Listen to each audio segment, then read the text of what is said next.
Hello guys, lesson 8 पादपों में खनिज पोषण। पिछली वीडियोस में आपने गुरु पोषक तत्वों की उपलब्धता, उपयोगिता व उसकी कमी व अधिकता से पादपों पर क्या प्रभाव पड़ता है इसके बारे में पढ़ा। आज हम लघु पोषक तत्वों के बारे में पढ़ेंगे। तो सबसे पहले लेते हैं आयरन, Fe को पादप Fe+2 फेरस व Fe+3 के रूप में ग्रहण करते हैं। इसका स्रोत मृदा ही है।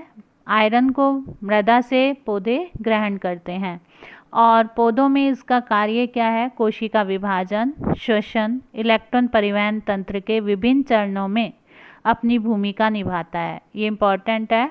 आयरन का इलेक्ट्रॉन परिवहन तंत्र में भूमिका रहती है और साइटोक्रोम वर्णकों की संरचना में भी सक्रिय भूमिका निभाता है। आयरन की कमी से पौधे में पत्तियों में हरिमाहीनता के लक्षण दिखाई देते हैं। पत्तियां पीली हो जाती हैं। यह प्रकाश संश्लेषण, श्वसन और प्रोटीन संश्लेषण क्रियाएं जो हैं पौधों में वो अनियमित हो जाती हैं। और थर्ड, कोशिका विभाजन क्रियाएं अवरुद्ध हो जाती हैं। पादपों की वृद्धि मंद हो जाती है। नेक्स्ट हम लेते हैं मैग्नीज। इम्पॉर्टेंट है। मैग्नीज से होने वाले आपको रोग भी याद रखने हैं। ये रोगों का पूछा जाता है। मैग्नीज की कमी से होने वाले पादपों में 2 रोग बताइए, या जई में ग्रे स्पिक रोग किसके कारण होता है, मटर का मार्च स्पॉट रोग किसके कारण होता है। तो मैग्नीज Mn, पौधे इसका अवशोषण Mn2+ मैग्नस आयन के रूप में करते हैं और मृदा में MnO2 मैग्नीज डाइऑक्साइड के रूप में पाया जाता है। मैग्नीज का पौधों में कार्य श्वसन क्रिया में, पर्णहरित के संश्लेषण में, प्रकाश संश्लेषण की प्रकाशीय अभिक्रिया में, जल अपघटन में होता है। इसकी न्यूनता से पत्तियों में अंतराशिरीय हरिमाहीनता दिखाई देती है। हरित लवक एवं पर्णहरित का क्षय होने लगता है, जिसके कारण पत्तियां चितकबरी दिखाई देती हैं। जड़ का विकास भ्रमित हो जाता है। और जो इम्पॉर्टेंट बात है कि विशिष्ट पादप रोग उत्पन्न होते हैं, जैसे जई में ग्रे स्पिक रोग और मटर का मार्श स्पॉट रोग, जिसमें कि जो मटर के दाने हैं वो अंदर से ब्राउन स्पॉट बन जाते हैं उसमें। तो ये आपको याद रखना है, जो पेपर में पूछे जाते हैं। नेक्स्ट, बोरॉन बी, पौधे इसका अवशोषण बोरोएट आयनों BO3 2- और B4O7- 2 के रूप में करते हैं। इसका कार्य है कार्बोहाइड्रेट के स्थानांतरण में, कोशिका झिल्ली की कार्यशीलता में, परागकणों के अंकुरण में और कोशिका विभाजन में। बोरॉन के लिए आपको एक बात ध्यान रखनी है कि बोरॉन जो है मृदा में जो कैल्शियम है उसके साथ मिलकर कैल्शियम बोरेट बनाता है और कैल्शियम बोरेट को पौधे अवशोषित नहीं करते, पौधे की जड़ें इसको अवशोषित नहीं करते। अतः जहाँ कैल्शियम अधिक होगा वहाँ मृदा में बोरॉन की कमी हो जाएगी। तो ये याद रखना है आपको। बोरॉन की न्यूनता से गहरे हरे रंग की मोटी पत्तियाँ हो जाती हैं। पुष्पों की संख्या कम, पुष्प प्राय बंधे होते हैं। शीर्ष प्रभावित होती है। पादप अत्यधिक शाखित व झाड़ीदार हो जाता है। इससे पौधे में कौन सा रोग होता है? सेब में आंतरिक काग रोग, जो उसकी काग होती है, सेब का जो छिलका काग होता है वो क्रैक हो जाती है जगह जगह से। तो सेब में आंतरिक काग रोग बोरॉन की कमी से होता है। रोग आपको याद रखने हैं, ये पूछे जाते हैं पेपर में। अब हम लेते हैं 3 तत्व, जिंक, कॉपर और मोलिब्डेनम। जिंक, इस तत्व का अवशोषण जिंक Zn+2 के रूप में करते हैं और पादपों में जो पादप hormone IAA indole acetic acid auxin के ये एक ऑक्सिन है पादप हार्मोन, इसके संश्लेषण में जिंक की भूमिका रहती है और फास्फोरस के अवशोषण का भी नियंत्रण करते हैं। मृदा से जो फास्फोरस का अवशोषण किया जाता है उसका नियंत्रण जिंक के द्वारा होता है।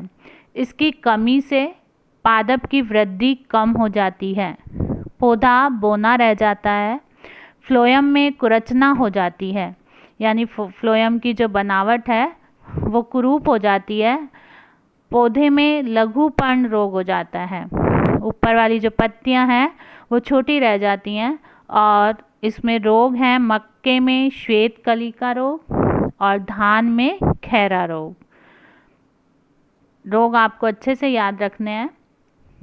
कॉपर Cu+2 और Cu+3 आयनों के क्यूप्रस और क्यूपिक आयनों के रूप में पौधे इसका अवशोषण करते हैं।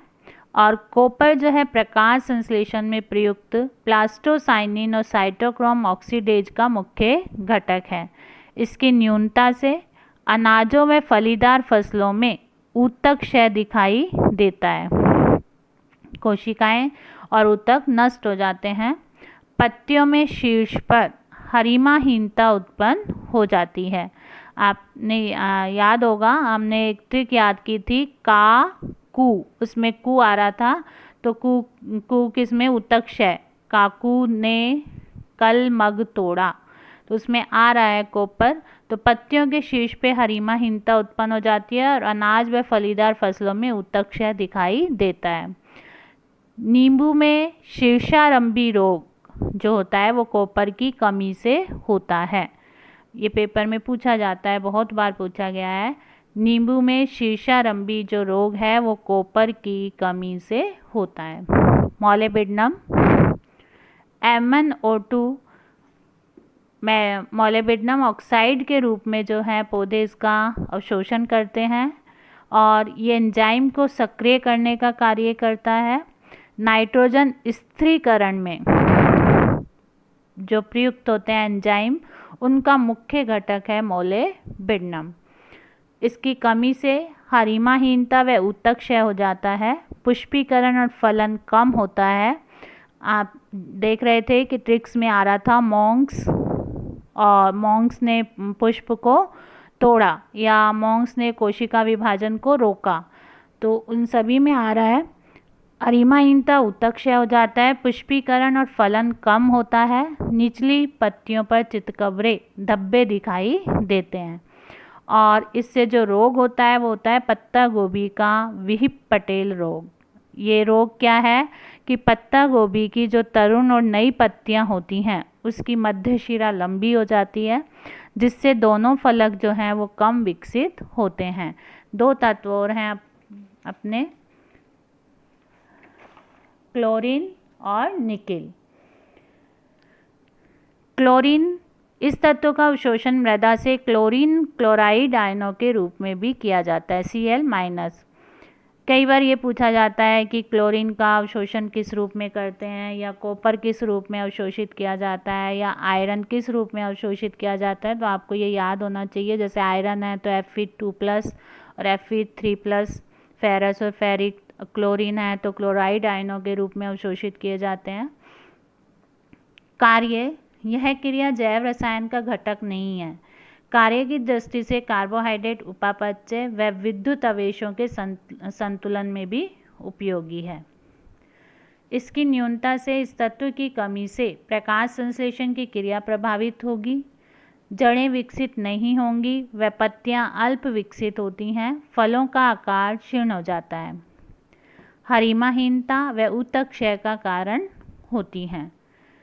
और लास्ट है निकेल, जिसे डाल्टन ने 1988 में आवश्यक तत्व के रूप में माना, और यह भूमि में अधिक मात्रा में पाया जाता है। पौधों में इसका आसानी से ग्रहण किया जाता है और इसका अवशोषण Ni+2 निकेल+2 के रूप में होता है। इसका कार्य है, जो एंजाइम यूरिएज है उसका मुख्य घटक है निकेल, और यूरिएज का काम क्या होता है, यूरिया को तोड़ना, किसमें, NH3 अमोनिया और CO2 में। इसकी न्यूनता से पत्तियों में यूरिया का जमाव हो जाता है, जिसके कारण आप देख रहे हैं कि ये एंजाइम जो है यूरिएज का मुख्य घटक है और यूरिया का काम है यूरिएज का काम है यूरिया को तोड़ना। तो यदि इसकी कमी हो जाएगी तो पत्तियों में यूरिया का जमाव हो जाएगा, जिसके कारण पत्तियों की शीर्ष ऊतक क्षयी हो जाते हैं। पत्तियां हरिमाहीनता व ऊतक क्षयी चकत्ते प्रदर्शित करती हैं। हाँ जी, असंचरणशील और संचरणशील तत्व। इमोबाइल और मोबाइल एलिमेंट क्या है, नाम से पता चल रहा है। असंचरणशील जो मूवमेंट नहीं करते, गति नहीं करते, संचरणशील जो कि गति करते हैं। ये चित्र में आपको ये दिखाया गया है कि ये जो हैं ये पुरानी पत्तियां हैं, पहले जो पौधे पे उत्पन्न हुई और धीरे धीरे ऊपर जा रहे हैं, तो ये तरुण पत्तियां हैं। और तरुण पत्तियों को अधिक आवश्यकता होती है तत्वों की, क्योंकि इसमें कोशिका विभाजन हो रहा है और बाकी वृद्धि की क्रिया हो रही हैं। और ये पुरानी पत्तियां हो चुकी हैं, इन्होंने ये क्रिया कर चुके हैं। अब वैसे तो जनरली पौधे की जड़ें द्वारा तत्वों का मृदा से अवशोषण होता है, लेकिन कभी कभी जब मृदा में तत्वों की कमी हो जाती है तो पौधे में तत्वों की पूर्ति पादप के विभिन्न भागों द्वारा ही की जाती है। तो ये आपको दिखाई दे रही हैं पुरानी पत्तियां हैं और ऊपर जैसे जा रहे हैं ये तरुण पत्तियां हैं। संचरणशील तत्व क्या है, तो संचरणशील तत्व है NPK, नाइट्रोजन, पोटेशियम और फास्फोरस, मैग्नीशियम, जिंक और मोलिब्डेनम। जब कभी इन तत्वों की मृदा में कमी हो जाती है तो ये तत्व यहाँ से ऊपर की ओर जाते हैं, तरुण भागों में जाते हैं, तरुण पत्तियों तक पहुँचते हैं। अब इन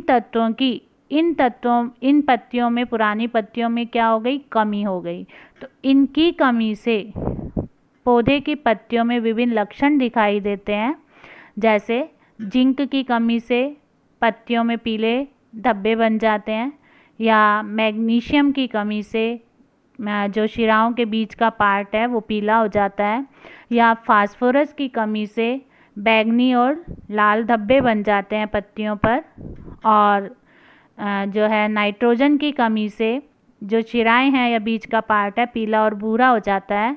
पोटेशियम, इसकी कमी से भी पत्तियों में ब्राउनिश पार्ट आ जाती हैं, शिराएं जो है भूरी हो जाती हैं। और मोलिब्डेनम की कमी से जो किनारे हैं वो मुड़ जाते हैं और भूरे रंग के हो जाते हैं। तो यानी जो तत्व संचरणशील थे और पौधे में जब इनकी कमी हुई तो वो नीचे से कहाँ चले गए, ऊपर तरुण पर्णों में, और इन पत्तियों में इसकी कमी हो गई। तो सबसे पहले इन तत्वों की कमी होने से मृदा में लक्षण पुरानी पत्तियों पर दिखाई देते हैं। अब असंचरणशील तत्व कौन से हैं, ये 4 हैं, कॉपर, सल्फर, आयरन और मैग्नीज। ये आपको याद रखने हैं, पूछे जाते हैं संचरणशील तत्व कौन से हैं या असंचरणशील तत्व कौन से हैं। तो ये कैसे हैं, असंचरणशील, यानी इन तत्वों की जो कमी हुई तो वो नीचे से ऊपर नहीं आए, और जब ये तत्व नीचे से ऊपर नहीं आए क्योंकि ये असंचरणशील हैं, तो इनकी कमी सबसे पहले कहाँ होगी, तरुण पर्णों पे होगी, क्योंकि नीचे तो ये तत्व अभी मौजूद हैं और लेकिन वो संचरित नहीं होते तो ऊपर नहीं आए। तो इन तत्वों की कमी सबसे पहले ऊपर तरुण पर्णों में होगी, और उनकी कमी से भी वही सब लक्षण दिखाई देते हैं। हरिमाहीनता उत्पन्न हो जाती है, या पत्ती झुक जाती हैं नीचे की तरफ, संकीर्ण हो जाती हैं, शिराएं येलो हो जाती हैं मैग्नीज की कमी से, और ये एक तत्व कहलाते हैं असंचरणशील तत्व। और 2 तत्व और हैं जिसकी कमी सबसे ज़्यादा अग्रस्त कलिका पे दिखाई देती है, कैल्शियम और बोरॉन। आपको ये तीनों चीज़ें याद रखनी है। अग्रस्त कलिका में किन तत्वों की कमी होती है, कैल्शियम और बोरॉन। या सबसे पहले तरुण पर्णों पे किस तत्व की कमी होती है, असंचरणशील तत्व कौन से हैं, कॉपर, सल्फर, आयरन और मैग्नीज। और ये हैं संचरणशील